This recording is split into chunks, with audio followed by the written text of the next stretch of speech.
Pemirsa, hari Jumat diprediksi sebagai puncak arus mudik, namun volume kendaraan jauh menurun dibanding tahun lalu. Tahun ini diperkirakan jumlah pemudik turun 24%. Benarkah karena ekonomi sedang lesu? Berikut ulasannya dalam Top Review.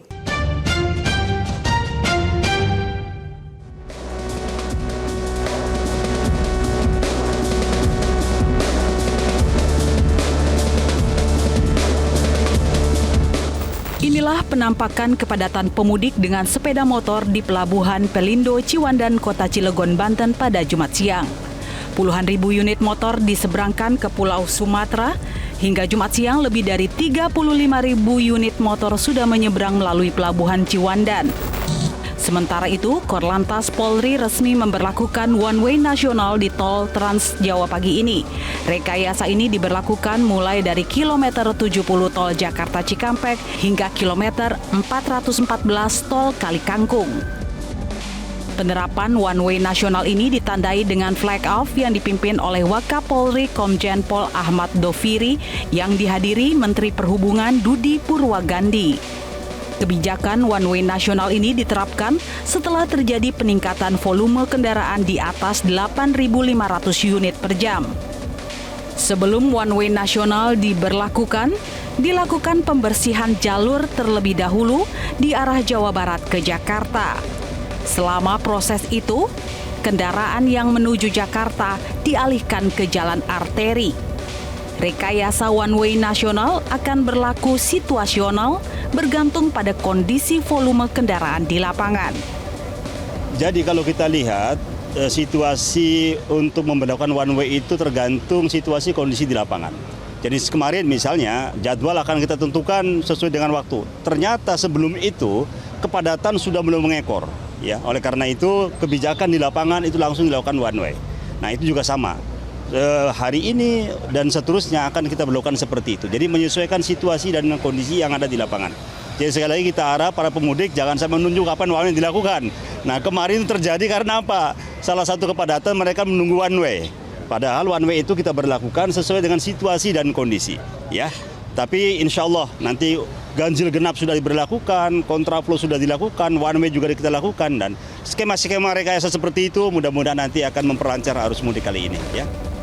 Hingga Jumat petang, kondisi lalu lintas terlihat lancar. Di antaranya terlihat di gerbang tol Cikatama. Untuk kondisi dari ruas tol Jakarta Cikampek ini dapat saya laporkan, ini terakhir tadi kami melihat ramai lancar, begitu tidak terjadi adanya kepadatan yang signifikan, termasuk kepadatan yang biasanya terjadi di antrian gerbang tol Cikampek Utama seperti pada hari Kamis lalu sebelum diberlakukannya rekayasa lalu lintas.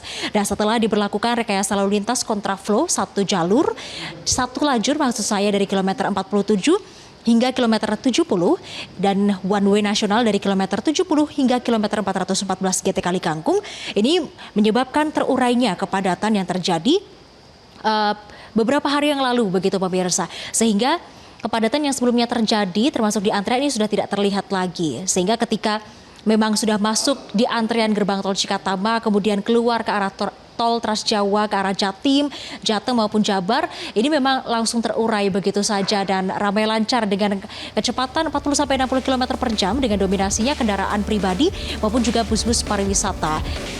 Menteri Perhubungan Dudi Purwagandi menyebut puncak arus mudik Lebaran telah terjadi hari Jumat ini. Hal ini berdasarkan jumlah kendaraan yang bergerak meninggalkan Jabodetabek. Pak, penegasan berarti hari ini puncak dari arus mudik ya Pak ya diprediksinya? Ya, kalau kita lihat dengan jumlah kendaraan yang sudah 8.500 per jam, maka kami bisa menyampaikan bahwa ini adalah puncak dari hari dari mudik. Prediksinya sendiri Pak untuk jumlah kendaraan pada puncak arus mudik hari ini? Kita mesti 2,1 juta total ya secara keseluruhan sampai dengan H+2, H2. Meski menjadi puncak arus mudik, namun lalu lintas hari Jumat ini tidak menunjukkan kepadatan sebagaimana arus mudik tahun lalu. Berdasarkan survei yang dilakukan oleh Badan Kebijakan Transportasi Kementerian Perhubungan, ada penurunan jumlah pemudik tahun ini sebesar 24% dibandingkan tahun sebelumnya yang mencapai 193,6 juta pemudik.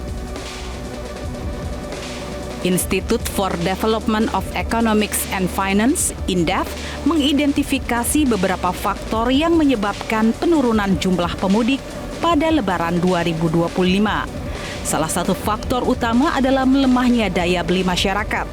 Direktur Pengembangan Big Data INDEF, Eko Listianto menunjukkan bahwa penerimaan pajak pertambahan nilai (PPN) dalam negeri pada Januari 2025 hanya mencapai 2,58 triliun rupiah, jauh menurun dibandingkan 35,6 triliun pada Januari 2024. Penurunan ini mencerminkan keterbatasan dana masyarakat untuk melakukan perjalanan mudik.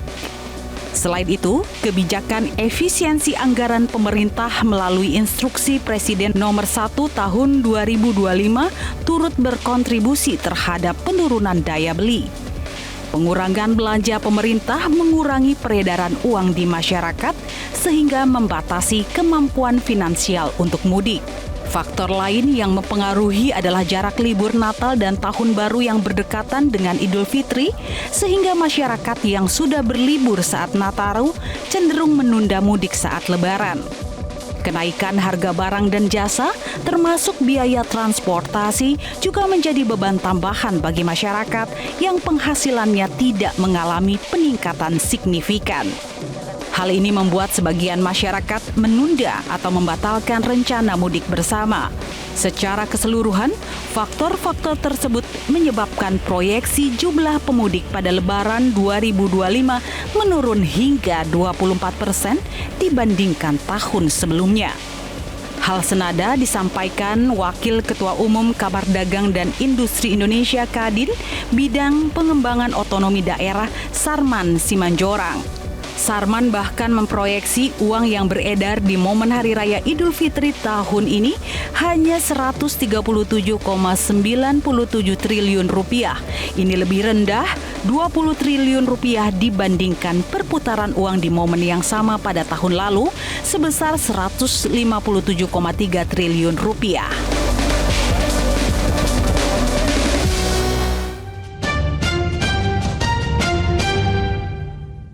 Download Metro TV Extend sekarang.